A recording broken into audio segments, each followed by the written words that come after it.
hay temor, porque yo sé que el futuro es suyo.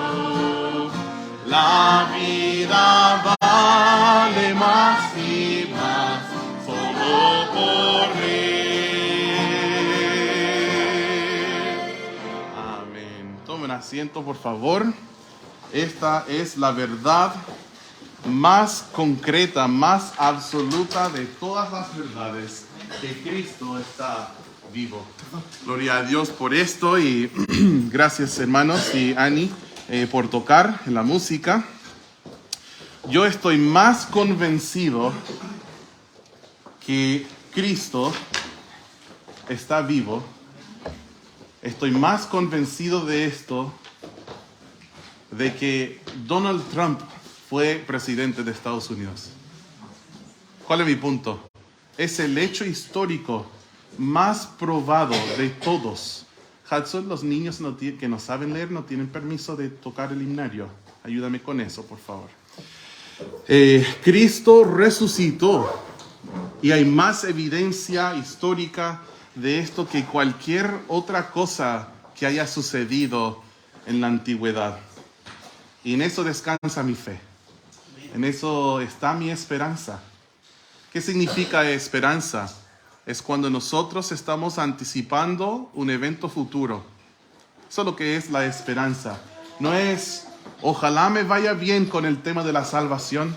No, yo sé que soy salvo, yo sé que Cristo vuelve, yo sé que tengo un hogar para siempre en el cielo, y eso se llama esperanza. Es mi esperanza y es nuestra esperanza concreta, segura. Y ninguna otra esperanza tenemos excepto Cristo. Él es nuestra esperanza. Bueno, a veces cuando lo pones, está filmando mi ombligo. ¿Ombligo? ¿Ombligo se llama? Ombligo. ¿Ombligo? ¿Sí? Ombligo. Bueno. Igual es fácil que entre en la cámara porque es grande, pero bueno. Hermanos, he estado meditando esta semana sobre el último versículo de Romanos capítulo 4. No es nuestro texto, pero sí el texto está en Romanos 4. Quiero invitarles que abran sus Biblias a la epístola de Romanos, específicamente Romanos 4, para leer conmigo el último versículo. Romanos 4, versículo 25.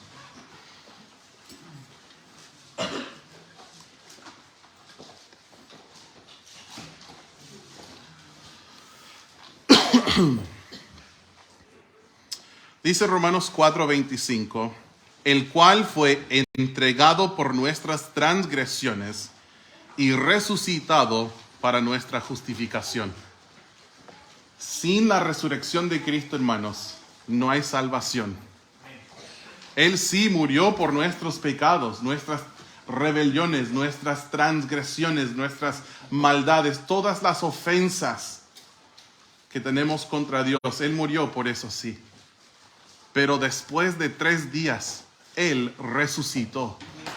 Y Él fue resucitado para nuestra justificación. Si no fuera por su resurrección, no hay salvación. No hay vida eterna si Él no es la vida y la resurrección. Pero lo es.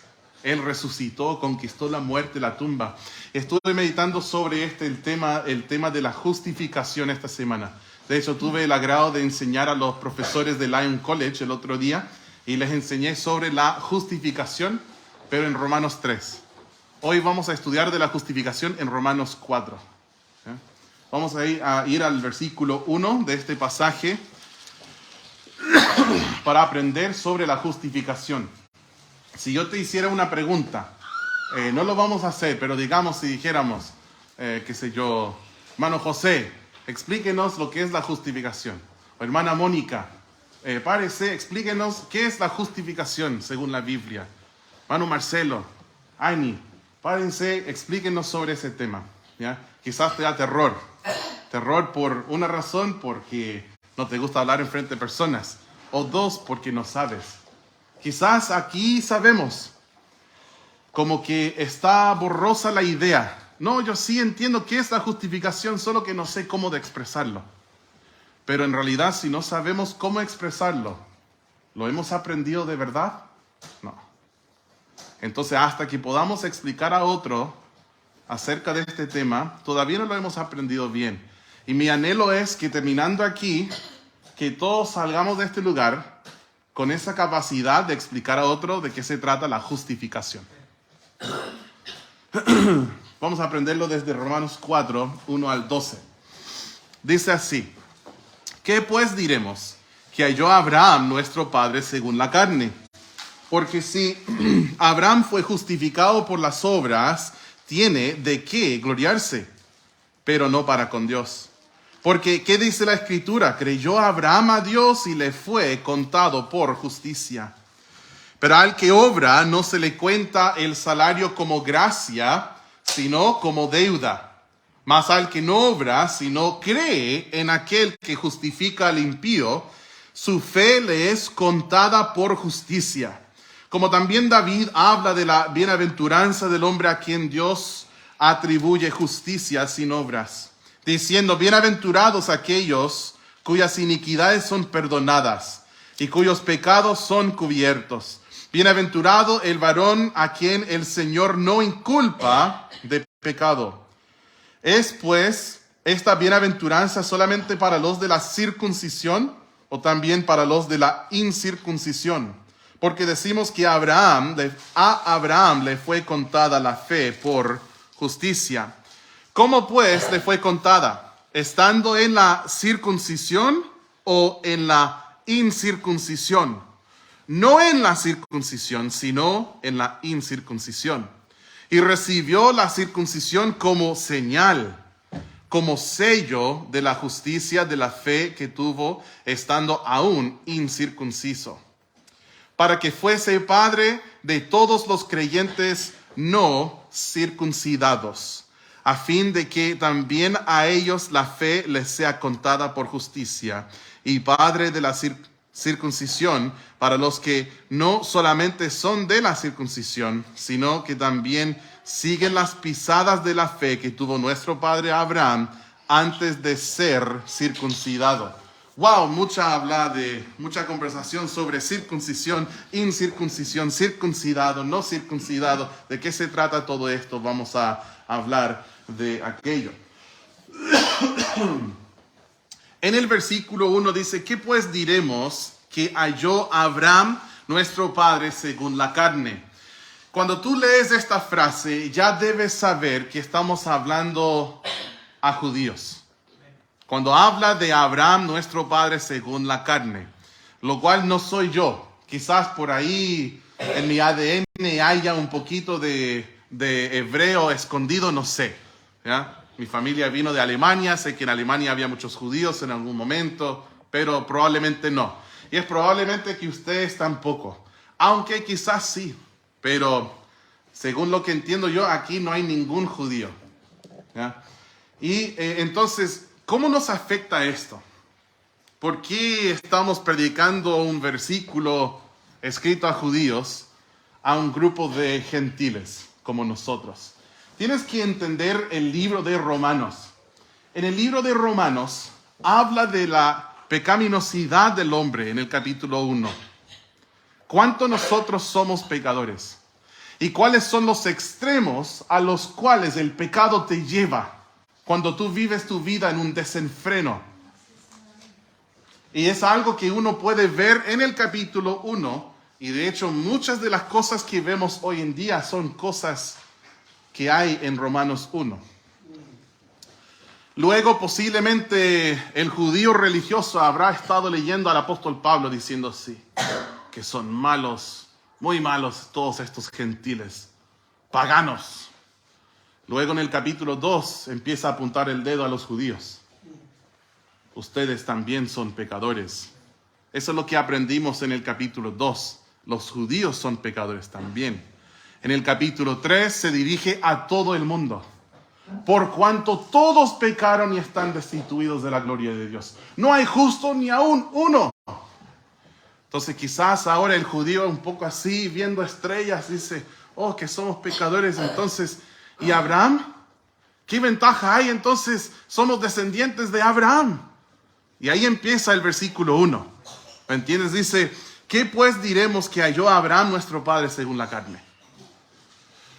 Este pasaje que vamos a estudiar, partiendo de ahí, de Abraham, en este pasaje Dios pone una línea, por decirlo de una manera, una línea en la arena. Y nos declara que la salvación es o por obras o es un regalo gratuito. Pero no puede ser las dos cosas. Tiene que ser u obras o gracia.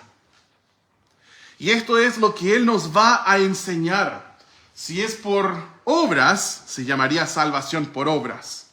Si es un regalo, se llama salvación por gracia por medio de la fe. La Biblia es abundantemente clara que la salvación es por gracia por medio de la fe y no por obras. Si uno cree o afirma o enseña que la salvación es por obras, este es hereje. Puede ser uno de los pasajes aquí en Romanos más importantes para los que afirman ser cristianos en el país de Chile. ¿Por qué? Porque acá en Chile, en mi opinión, ya son 13 años sirviendo al Señor, yo creo que esta doctrina es la más confundida y es solamente por negligencia. No es porque Dios haya sido ambiguo en la palabra, es porque la palabra en los hogares chilenos está así, cerrada. Este es el problema. No es que Dios haya ocultado la verdad de que la salvación no es por obras, sino que es por gracia, por medio de la fe. Es que nosotros hemos ocultado su palabra de nuestros corazones. Y este es el problema. Y lo que yo espero ver, un solo pasaje de muchos esta tarde, que es abundantemente claro con este tema. Yo confieso que a veces hay temas en la Biblia que requieren más estudio y un estudio profundo para llegar a entenderlo.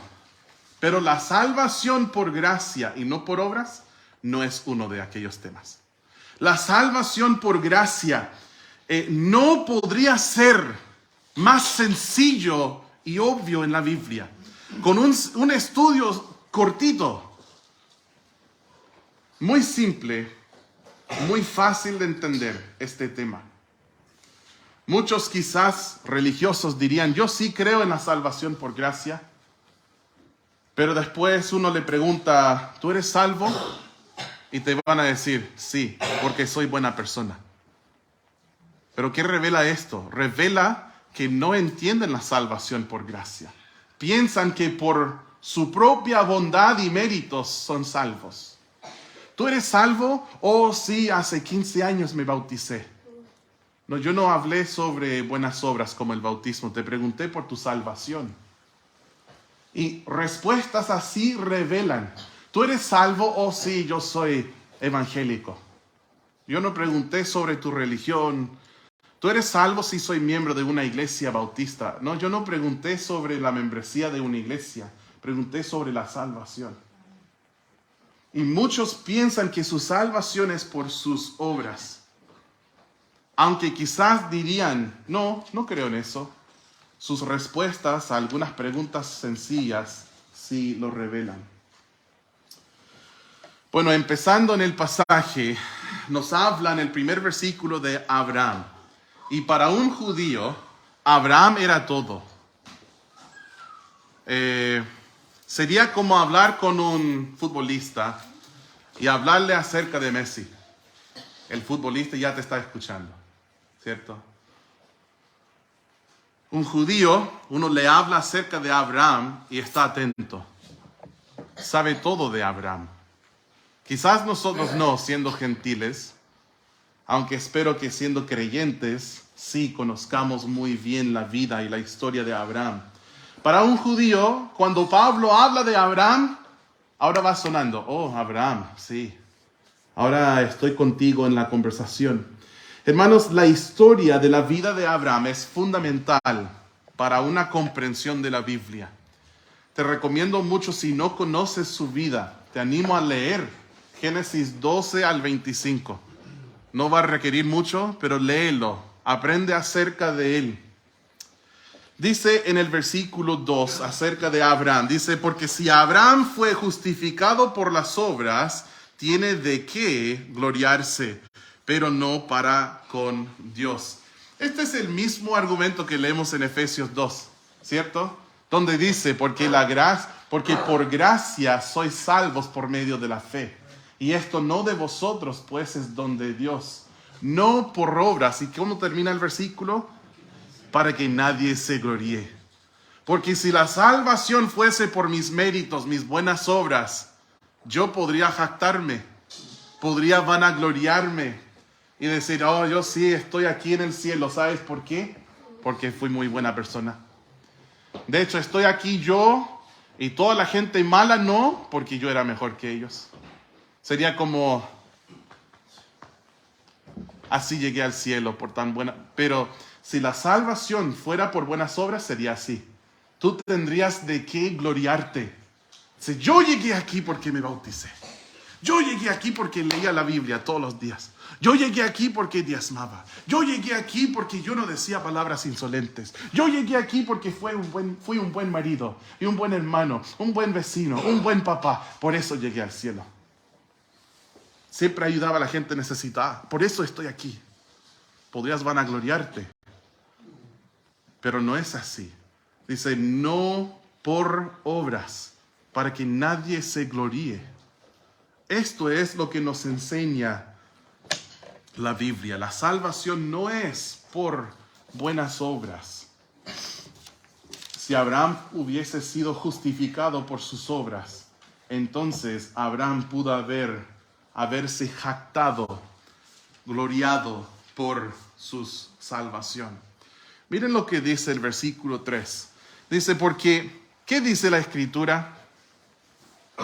Yo amo que cuando alguien me escribe y me pide un consejo, pastor, ¿qué opina usted de esto o ese otro? Me encanta responder. La Biblia dice, es mi respuesta favorita. La Biblia dice, y copiar y pegar un versículo de la palabra. Esta es la única pregunta que importa. No qué dice tu cartel afuera del auditorio de tu iglesia, ¿cierto? No dónde naciste, cuánto ganas. No, la única pregunta que importa es, ¿qué dice la Escritura? No qué dice el pastor gringo, el obispo tanto, el apóstol cuánto. No, lo único que importa es, ¿qué dice la Escritura? Yo amo esta pregunta en el versículo 3. Pues, ¿qué dice la Escritura? Y dice, creyó Abraham a Dios y le fue contado por justicia. Todos los judíos conocen y aman y admiran a Abraham. Entonces ninguno de ellos dudaría de su salvación. Cualquier judío, tú le preguntas, ¿Abraham tiene vida eterna? ¿Está con el Señor en el cielo? Sí, te van a decir. Tan seguros estarían de esto que uno de los apodos que ellos tuvieron por el cielo fue el seno de Abraham. Sí, fue al seno de Abraham. Uno dice, está en la gloria, fue al cielo. Ellos decían, está en el seno de Abraham. Wow. En Génesis 15:6 nos dice acerca de él, creyó a Jehová y le fue contado por justicia. Entonces, cuando el apóstol Pablo dice, pues, ¿qué dice la Escritura? Cita entonces a Génesis 15, versículo 6. La palabra contado aquí, ¿lo vieron en el versículo 3? Dice que creyó, tuvo fe y le fue contado por justicia. Esta palabra contado es un término bancario. Es como que Dios, cuando te justifica, hace un depósito de justicia en tu cuenta. Una cuenta que está en quiebra. Pues la Biblia dice en el capítulo anterior, no hay justo ni aun uno. Eclesiastés 7:20 dice, no hay hombre justo en la tierra que haga el bien y nunca peque. No hay personas justas por sus propios méritos. Entonces la justificación, cuando la fe es contado por justicia, dice, le fue contado por justicia, Dios hace un depósito de justicia en tu cuenta. Y esa palabra contado se usa 11 veces en este capítulo, muchísimas veces. 11 veces se encuentra en este capítulo, se traduce como contado, se traduce como cuenta, se traduce como inculpa, o en antiguas versiones se traducía imputada la justicia. También dice atribuye. Se traduce de esta manera y es 11 veces que aparece. Y es cuando Dios atribuye a nosotros la perfecta justicia de Cristo. Y dice, ¿qué dice la Escritura? Abraham creyó a Dios y le fue contado por justicia. Dios le atribuyó, le regaló, le hizo aquel depósito de justicia en su cuenta. ¿Por qué? Porque creyó. Por la fe. No por obras. Miren en el versículo 4, dice, pero al que obra, no se le cuenta el salario como gracia, sino como deuda. ¿Cómo es que te pagan en tu trabajo? Yo recuerdo antes de ser pastor me pagaban con cheque cada 2 semanas o cada 15 días. Entonces llegaba la primera quincena y después pasaba el jefe con un sobre y con el cheque, ¿cierto? Yo lo abría, miraba cuánto me cobraba el tío Sam, así le decimos al gobierno estadounidense, cuánto me descontaban y lloraba un ratito. Y después calculaba mi diezmo, mi ofrenda misionera y veía cuál era el resto con que me quedaba. Y era mi presupuesto para las próximas 2 semanas. Yo recuerdo con ansias esperábamos este día que el jefe nos entregara el cheque, el sobre. Y era lo mejor si el día 15 caía en un domingo o en un lunes feriado. Yo recibía mi sueldo el viernes antes, o sea, 3-4 días antes. Pero imagínense al llegar a la oficina de mi jefe, y mi jefe me dice, Patricio, le tengo un regalo. Un regalo, yo he sacrificado mucho para que pueda darte este regalo. De lo profundo de mi corazón te quiero regalar algo. Ya en ese punto uno ya está emocionado, ¿no? Y el jefe después saca un sobre, me pasa el sobre y yo pensando, wow, ¿qué me va a dar? Y lo abro y lo saco y es mi sueldo. Pero jefe, es mi sueldo, es mi salario. Yo me gané esto, no es un regalo. No es un regalo. Le diría, dámelo. Es mío. No es un regalo. No sacrificaste nada. Y eso es lo que Dios está tratando de ayudarnos a entender en cuanto a la salvación. En el versículo 4 dice, pero al que obra, no se le cuenta el salario como gracia, como un regalito, ¿cierto? Sino como deuda. Fin de mes, mi jefe me tiene que pagar porque tiene una deuda conmigo, ¿sí o no? Y eso es lo que el Señor está diciendo. Si tú, por ser buen prójimo, si tú por haberte bautizado, si tú por haber hecho primera comunión, si tú por haber, leído la Biblia, orado, congregado, diezmado, cantado, por haber hecho todas estas cosas, si tú vas al cielo por esto, se llama un salario. Es una deuda. Es un sueldo que tú te ganaste. Pero esto no es lo que la Biblia enseña. Enseña que es por gracia. Es un regalo gratuito. Si fuera por obras, sería por deuda, por méritos propios. Y entonces se podría, jactar, como dice en el versículo 2, tendría de qué gloriarse. Guarden su lugar en Romanos 4 y miren en Romanos 11. Romanos 11, versículo 6, para ver un poco más sobre la naturaleza de la gracia y de las obras. Y es un versículo corto, pero lleno de mucha verdad. Dice en el versículo 6, y si por gracia, ya no es por obras. De otra manera, la gracia ya no es gracia. Y si por obras, ya no es gracia. De otra manera, la obra ya no es obra. Dios está tratando de decirnos algo, que la salvación no puede ser 99% gracia y 1% obras. Porque la gracia cesa de ser gracia si es 1% obras. Ya no es gracia. Gracia es favor inmerecido. Pero si yo hice 1% de mi salvación por ser buena persona, ya no fue salvación por gracia. También podríamos decir lo mismo de las obras. Si fuera 99% obras y 1% gracia, las obras dejan de ser obras. Si es, aunque sea 1% gracia, el 99% de obras queda nulo. Ya no son obras, porque lo recibí por gracia. No por mis méritos, sino por el favor inmerecido de Dios. Y ese es el argumento que Romanos 4 deja claro. Vamos a volver a Romanos 4. Ahora el versículo 5. Dice, mas al que no obra, amén, al que no obra, sino cree en aquel que justifica al impío, su fe le es contada por justicia. El impío, ¿qué significa eso? Uno que es bien malvado. Y nosotros decimos, sí, los malos de Romanos 1, ellos necesitan esto.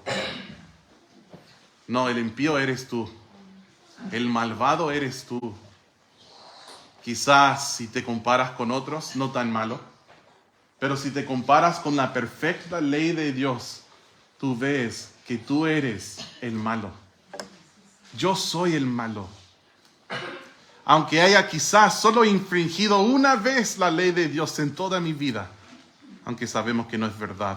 Difícil que pase un día sin pecar.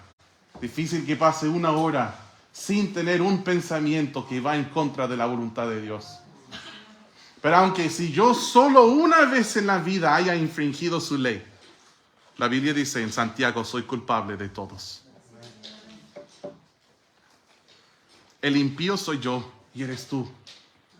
Y nosotros no por obras, sino por creer en aquel que justifica al impío. Dice, nuestra fe nos es contada por justicia. Cuando la Biblia habla de nuestras justicias, nuestros méritos, nuestras buenas obras, dice que son trapos de inmundicia. Todas nuestras justicias son como trapos de inmundicia, dice Isaías 64:6. Y aunque nosotros tomemos mucho jabón y tratamos de lavarnos, habla de eso el libro de Jeremías, nunca podemos borrar nuestro pecado. Fuimos a Brisas del Sur el otro día con Maika y había un perro afuera y ese perro tenía rayos como tigre. Y él dijo, mira, un perro tigre, papá. ¿Sabes qué? Aunque tigres se esfuercen mucho, no podrán cambiar sus rayos. Y aunque nosotros queramos, no podremos jamás lavar nuestros pecados con nuestras buenas obras para llegar a merecer el cielo y la salvación. Nunca, nunca jamás. Y es por eso que lo que nos enseña Romanos 4 es tan buenas noticias. Miren lo que dicen los versículos 6 al 8. Romanos 4, 6 al 8. Pues, ¿qué dice la Escritura? Como también David habla de la bienaventuranza del hombre a quien Dios atribuye justicia sin obras. Cuando tú piensas de las Escrituras y lo que Dios usó a David para escribir, ¿en qué libro piensas tú? En los Salmos, ¿cierto? Los cánticos inspirados por Dios. El libro de los Salmos. Y es ahí donde Dios, por medio de David, responde a la pregunta. Como ya hizo en Génesis 15.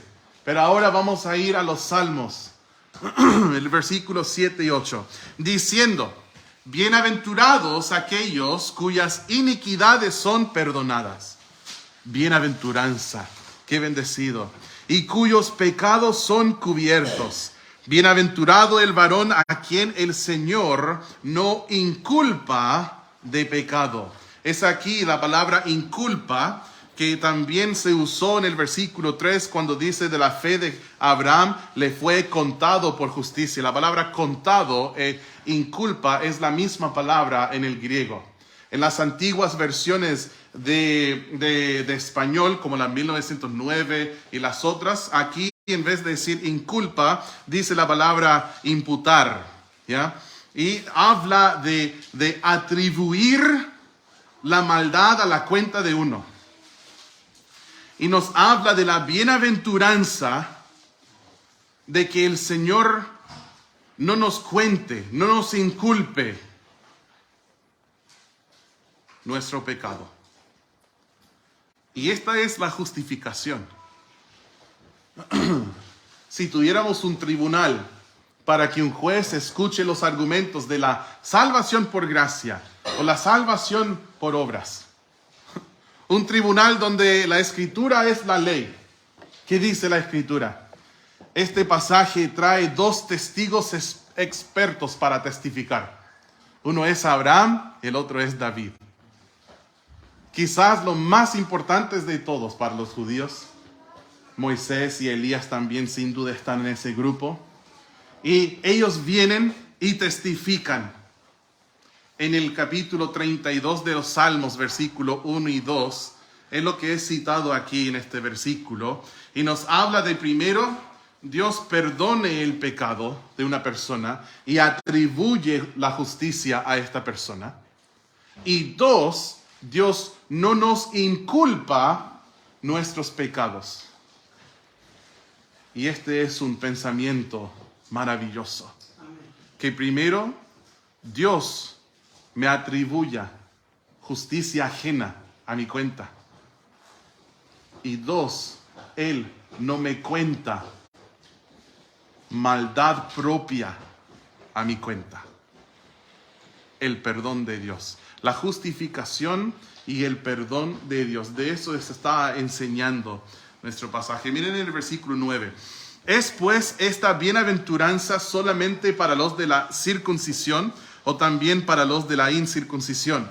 Porque decimos que a Abraham le fue contada la fe por justicia. Al final del versículo vuelve a citar Génesis 15:6, donde dice, creyó a Jehová y le fue contado por justicia, hablando de Abraham. Y la pregunta ahora, lógica y obvia, leyendo el libro de Romanos como un solo libro, en capítulo 1, capítulo 2, capítulo 3, 4, 5, etc. La pregunta lógica para el judío leyendo sería esta. Ok, la justificación es por fe, no por obras. Pero estos paganos que no están circuncidados, ¿también para ellos?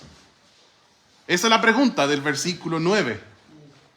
Es pues esta bienaventuranza, ¿cuál? Que Dios te atribuya justicia y que Dios no te inculpa de tu pecado.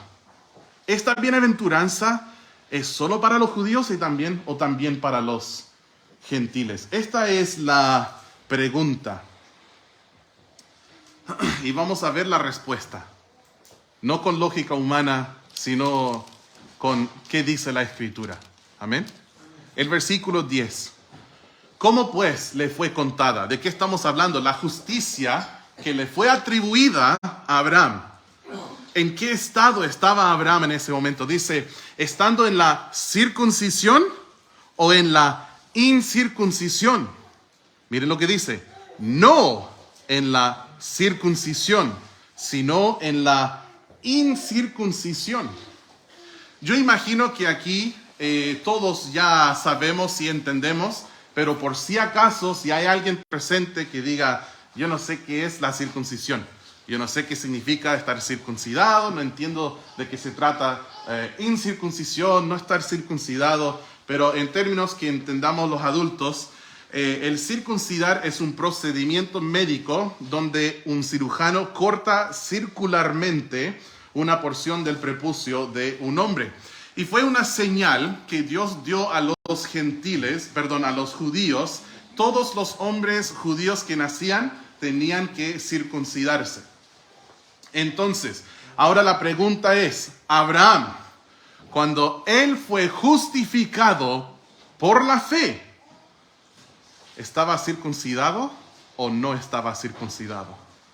Y la respuesta está en el libro de Génesis. Por tiempo no lo vamos a estudiar, pero puedes ir tú y leerlo. Génesis 15 al 17. Capítulo 15, capítulo 16, capítulo 17. Es capítulo 15 donde Abraham es justificado por fe.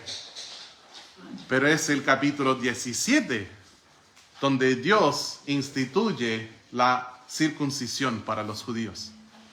O para, mejor dicho, los hebreos. La palabra judío viene de Judá, y Judá no había nacido todavía. Entonces, mejor dicho, hebreo. Son tres términos que nosotros intercambiamos hoy en día. Israelita, hebreo y judío. ¿Ya? Pero esas tres palabras tienen sus raíces y sus significados. Normalmente, israelita es una nacionalidad que pertenece al país de Israel. Normalmente, hebreo es una cultura hoy en día. Entonces entendemos hebreo como el lenguaje y la cultura. Después, ser judío refiere a una religión, el judaísmo. ¿Ya? Pero bueno, eso explicaremos más en otro momento. Entonces la pregunta es, Abraham, cuando fue justificado, ¿estaba circuncidado o no circuncidado? Y no circuncidado. Y no creo que aquí en este grupo quede alguna duda. Pero si hubiese alguna duda acerca de esto, podrías estudiar Hechos capítulo 15, donde nos enseña que vino un grupo de legalistas a Jerusalén. ¿Qué es un legalista? Uno que cree que la salvación es por obras. Llegaron a Jerusalén. Ellos dijeron que estos gentiles, si quieren ser salvos, tienen que circuncidarse según la costumbre de Moisés. Y ahí deja establecido una vez para siempre que esto es falso.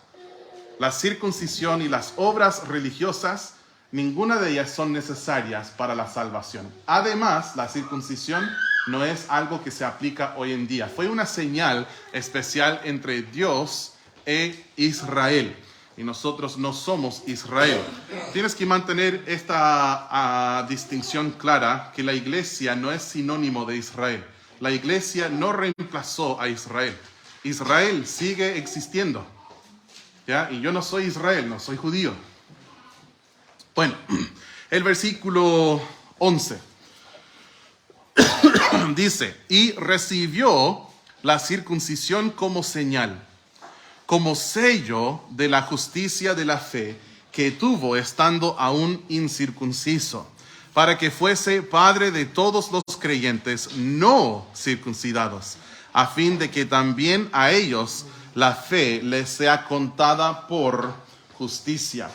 Entonces, es interesante aquí que él nos enseña que las obras que siguen nuestra fe son una señal o el sello de que la fe es genuina, es legítima. Porque uno podría escuchar mi mensaje y decir, ok, entiendo ahora. Los bautistas creen que puede ser salvo por gracia y luego vivir como el diablo. Pero qué fea acusación y antibíblica. Porque ¿dónde enseña la Biblia esto? No lo enseña en ninguna página. Las buenas obras sí importan. Son muy importantes para Dios. De hecho, casi en todos los pasajes donde Él nos enseña que la salvación es por gracia, por medio de la fe y no por obras, de inmediato después Él dice, pero las obras son importantes. ¿Por qué? Las obras son el fruto de la salvación en nosotros. Una vez que seamos salvos, somos una nueva criatura en Cristo. Las cosas viejas pasaron y aquí todas son hechas nuevas. Somos hechura suya, dice Efesios 2:10, creados en Cristo Jesús para buenas obras. Él nos salvó para hacer buenas obras.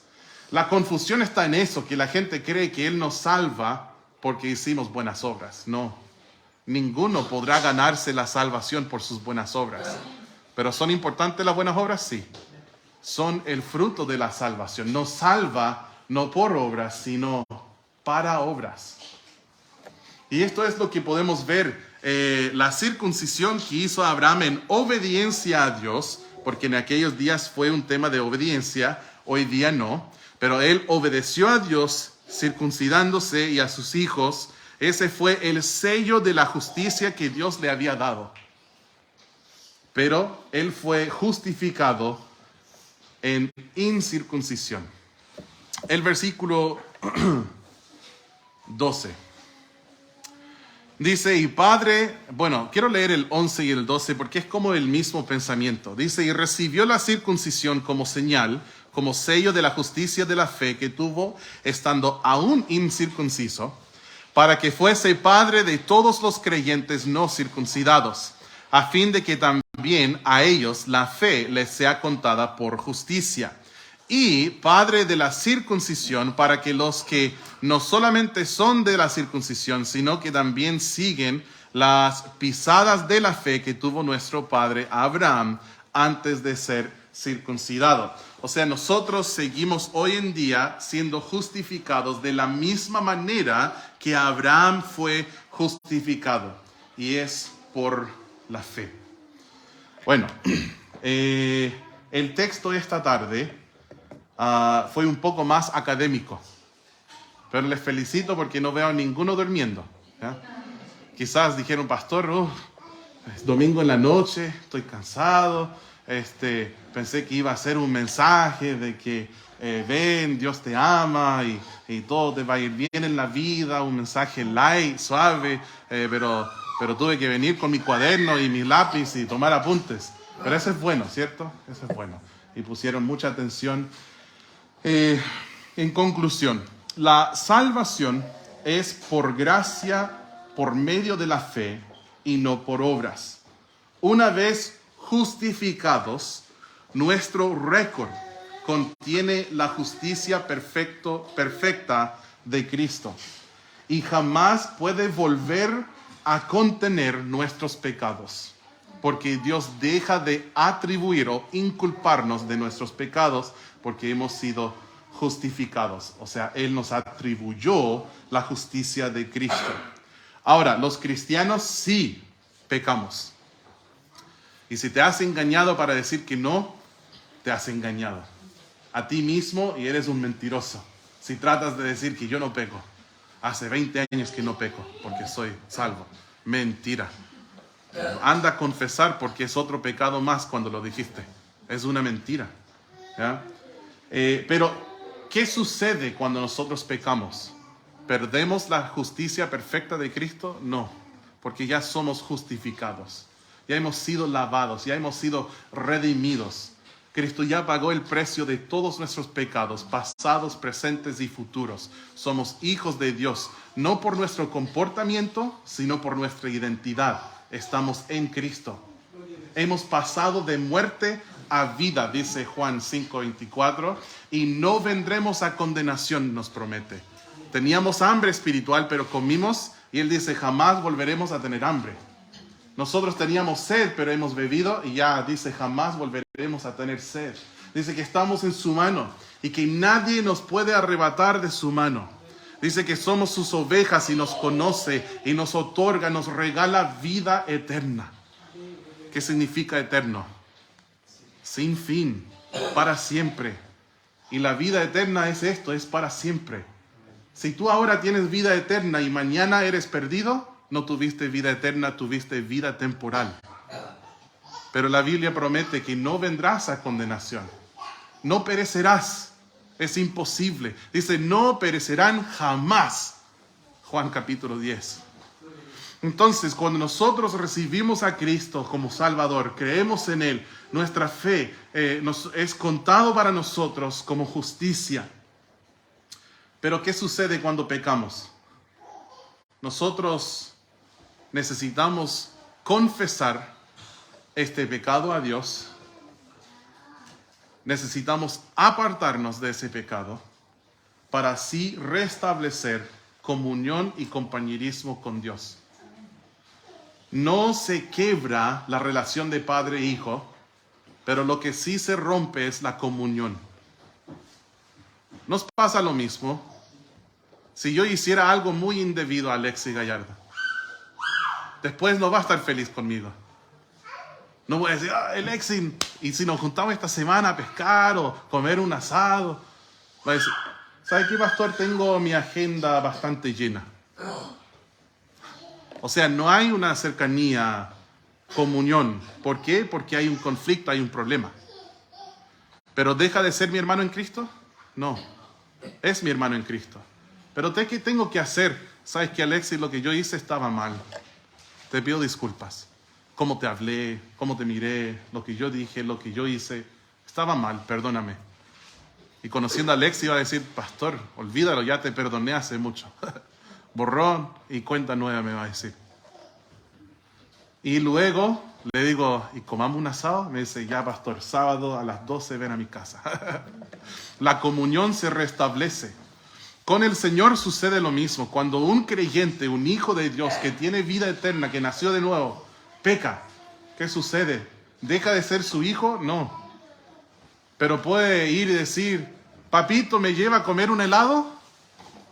¿Qué iba a decir el papá a su hijo que le faltó respeto a la mamá o que hizo algo mal? No te voy a llevar a comer un helado, tú y yo tenemos un problema. Y nosotros vamos a Dios con nuestras peticiones.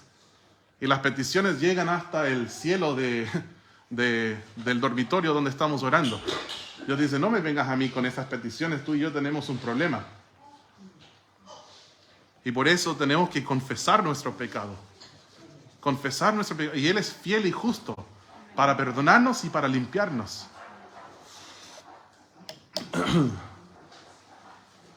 Bueno, habiendo dicho esto, dejemos esto en claro. Nosotros, si somos en verdad salvos, nunca sufriremos ninguna condenación eterna por estos pecados que hacemos. Porque Dios promete que jamás estaremos de nuevo bajo condenación. Uno estudia Romanos 4 y termina con el versículo que leímos al inicio, que dice que Cristo fue entregado por nuestras transgresiones. ¿Y que dice? ¿Resucitado para qué? Para nuestra justificación. Y hemos leído la justificación es por obras o por fe. Por fe. Entonces, lean Romanos 5:1. Marcelo, ¿lo tiene? ¿Lo puede leer bien fuerte? Romanos 5:1. Justificados pues por la fe, tenemos paz para con Dios por medio de nuestro Señor Jesucristo. O sea, siendo justificados, tenemos paz para con Dios. Tenemos paz. No hay condenación para nosotros. Dice en Romanos 8:1, ahora pues ninguna condenación hay para los que están en Cristo Jesús. No hay condenación para nosotros. ¿Ya? Tenemos que dejar esto bien claro. Vamos a orar y terminar esta enseñanza.